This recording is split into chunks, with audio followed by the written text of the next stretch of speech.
Alright, so I tried out Alolan Dugtrio at a locals, and I went 3-0 with it. Pretty decent, I'd say. The deck was super fun. One of the funnest decks I've played in a long time. The only thing that I noticed about the deck, any like hiccups about it, is it has a very kind of wishy-washy, pun intended, opening start of the game.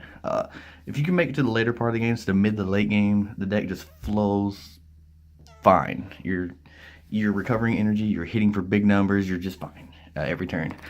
It's just that shaky start is what's going to hinder this deck. I didn't play against Buzzwole, but I can already tell just from my experience playing this deck that Buzzwole is just gonna like steamroll this deck. It's gonna be it's gonna be horrible. I don't even think like Mr. Mimes would help. Like I was even worried there's a Decidueye Leafy on deck, and I was worried about that just because the sniping would just be ridiculous against this deck. I don't think it's unwinnable because you can just hit numbers, but if you can just make it past that beginning of the game, then I think you're pretty good. So I'll just go ahead and get into the profile right now. So we got the 4 Dugtrio, got 4 Digletts. I used the Spelunk Diglett. Spelunk came in very handy through every one of my matches.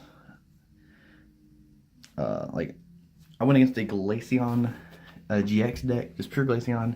I also ran Glaceon EX, so whenever they EX'd me, I could steal get out of that. But Spelunk just was great all day. A one-sided puzzle at a time, or the discarding one puzzle at a time effect, checking your top deck, stacking your deck, worked out great. It got me to Dugtrios, it got me to various other things I needed, but the main card of the deck, your Dugtrio, discarding a number of still energies, 30 times each. Great attack, just great attack. Choice man, you throw it on there, it's one less energy you have to discard, or, you know, that much more damage you can do. Mew Ex. Mew Ex helped me out through a lot of matches, like I was beginning to say, with the Glaceon EX match. Just made sure I could still power through Glaceon EX, and then the GX just gets steamrolled by the Alolan Dugtrio because, like, the whole deck does, because weakness is still.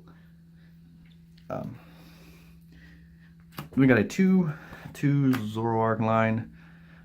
I'll go ahead and put it in a 1/1 Staryu line. Honestly, the Starmie was very underwhelming in all my matches. There was never a time when I really felt like I needed that just extra +2. If anything, I would just run a third, like a 3/3 line of Zorua in place of the Starmie. But the best part about it was the free retreat from the Staryu. But most of my matches all day was like I would either prize a Staryu or a Starmie. So like I never, like, I only got to use it in 1 or 2 matches. But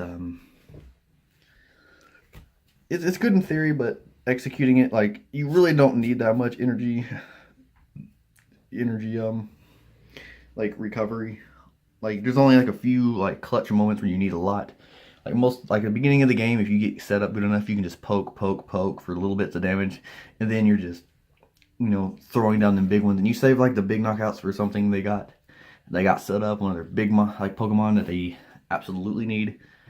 So there wasn't that many times unless I wanted to like overextend and go for like, let's see how much damage I can put on board this turn. So like it never really, I never really felt like I had to get to Starmie. And then last Pokemon is one Tapu Lele. This Lele is Lele. And I really don't want too many, like, 2 prizes on board. But I got this many. But Lele itself, you don't really want to, like, devote energy to your board. like on any of these guys. These are just here for support. Like this to get a Fisherman when you need it is mostly what I use it for all day.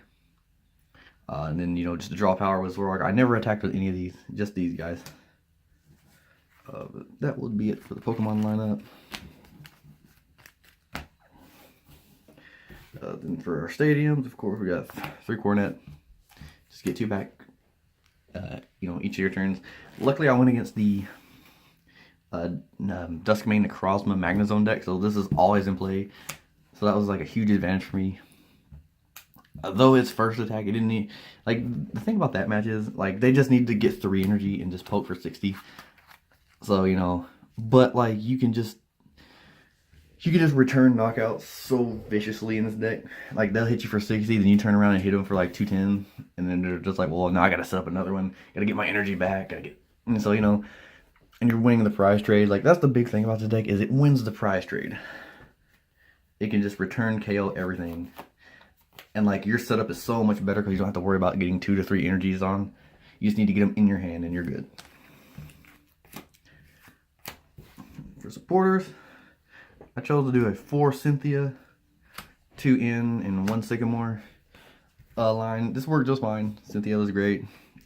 Like, Sycamore, like, I could see going up to 1 more Sycamore, maybe just to, you know, because early game, I'm just, like, throwing energy in a discard pile. I'm using it for trades. I'm using it for Ultra Balls. And then I spend the rest of the game just getting it back. Like, I want it out of deck in discard pile so I can just have access to it. Other than that, this worked just fine. Then 2 Guzmas. Didn't really need any more. 2 Fisherman. Fisherman was just fantastic all day. Yeah, like, during the turn you get this, it's basically 120 damage. And if you have Coronet already on field, you know, plus 40 more. So 160 damage with these 2 cards alone. Last supporters. 3 Brigette. I went to a higher count of Brigette because I didn't want multiple Lele's just sitting on bench. Like, I wanted cards that did things. I wanted Zoroark so I could just keep cycling. I wanted more Digletts, Dugtrios. I wanted like Mew in case I needed Mew. So, like, I didn't want Lele just sitting there. But I did. You still have to run Lele just to do. Well, you don't have to run Lele, but you know, it's still. But so I went for a higher chance that I would see Brigette instead of Lele, just so I can get your own. We got 4 Ultra Balls for items. Got 3 Professor's Letters and 3 Energy Retrievals. Fantastic, just great. Like, I want to bump up Energy Retrieval to 4. Might be something I work with later when I get the build down. Just my initial test run, and it worked just fine. 2 Choice Bands. Never really saw like a need for more. 2 seem to work just fine since you can just play around with your damage anyway. It's just, these is necessary for like bigger HP when you're going for those like huge knockouts, or if you just want to save your energy and like if you're grinding out. 2 Evosodas. I was initially going to try Nest Balls, but then I was like, last minute, I was like, I don't really need Nest Balls. So I threw in Evosodas. And Evosodas just excelling to get to your, like, Zoroark faster. Like, any Zoroark build I play, I love to throw in Evosodas just so I can get to the Zoroark as fast as possible. Because once you set up Zoroark, like, the rest of your deck just flows just fine, because you're going through so many cards. Man, there was a few moments I did use on. That's the great thing about like a stage 1 deck, is like Evosoda is just so fantastic. You can just get to what you need, get to your setup just that much faster. And then 3 Rescue Stretchers, just because you're gonna lose Digletts and you're gonna lose Dugtrio. Like, you're gonna be behind at the first part of the game, so you just want to keep cycling and cycling. And like, even when you're set up, you're gonna get hit. Like, you're gonna lose Dugtrios, and you're gonna need to get them back. So. Rescue Stretcher is just a fantastic card in this deck. And then for our energies, we have a grand total of 1, 2, 3, 4, 5, 6, 7, 8, 9, and 10. Just 10. Some decks run a lot more, and I've seen some that run just in. 10 was just absolutely fine. Just I didn't see the need to run more, because right now at 10, if you have all 10, if you can get to 10, that is 3, 6, 9, 10, 12, 300 damage. You're like, you know, and most of the time you're not gonna, you're gonna get all these, you know, fairly like easily. It wasn't a big deal. Like I was never like where I needed energy. Like I always had like available the energy I needed. So it was never a problem getting to energy, having energy, keeping energy. When I needed energy, like most of the time I got to it. Like I said, the only thing I would change, I would probably add a third Zoroark, potentially. I might not even do, I might just put in maybe even a third Fisherman and a third or a third Fisherman and a fourth Energy Retrieval. Just that, because two Zoroarks work just fine. The deck overall worked great. Like I said, you have a very slow start until you get going. That you like any sort of acceleration deck will knock you out. I didn't learn. This is based off of one tournament.